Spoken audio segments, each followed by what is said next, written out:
Hi, I'm Ron Johnson from the great state of Wisconsin. 16 months ago, with no previous political experience, I began serving in Senator Harry Reid's Do-Nothing Senate. It is hard to convey how frustrating it has been. My background is in accounting and manufacturing in the private sector. Like most Americans, I'm used to getting things done, producing results.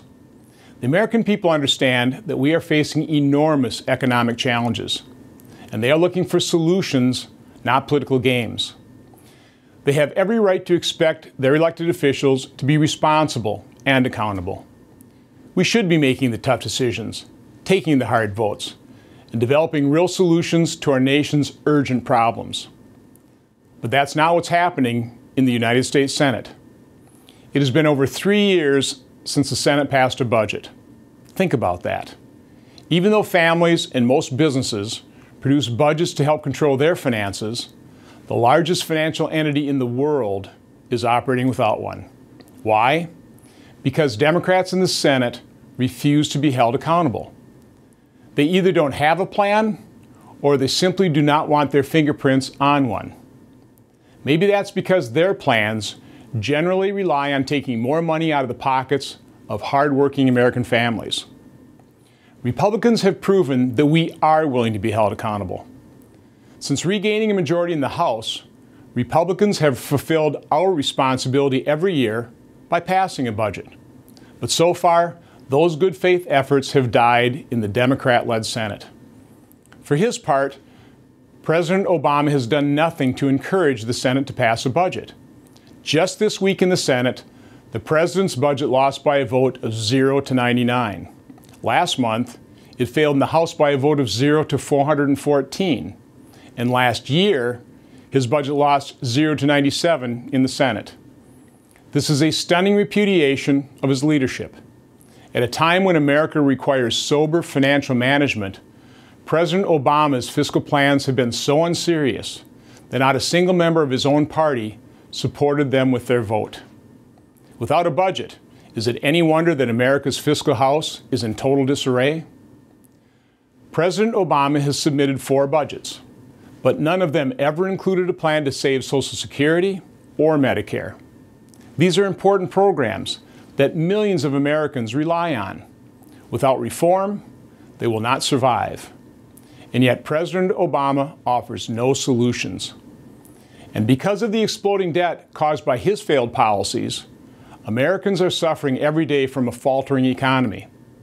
And the prospects for our children and grandchildren are being diminished.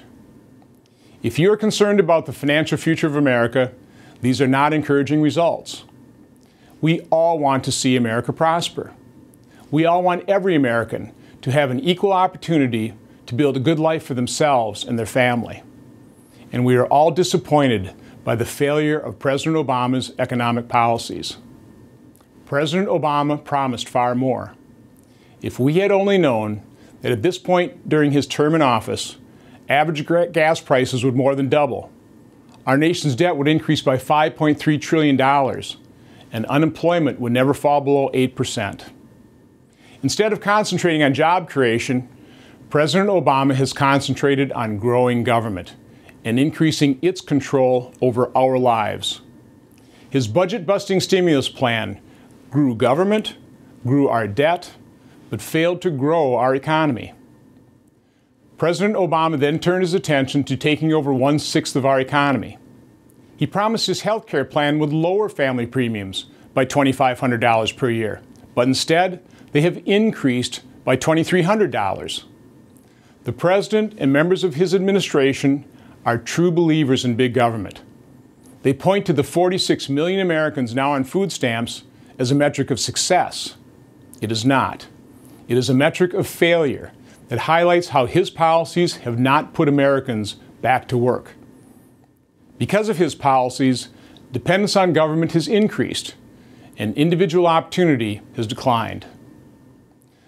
The social welfare economic model of Europe is collapsing. Countries like Greece have made promises to their citizens that they simply cannot afford. President Obama has put this country on the exact same path. We can do better than this. America should do better.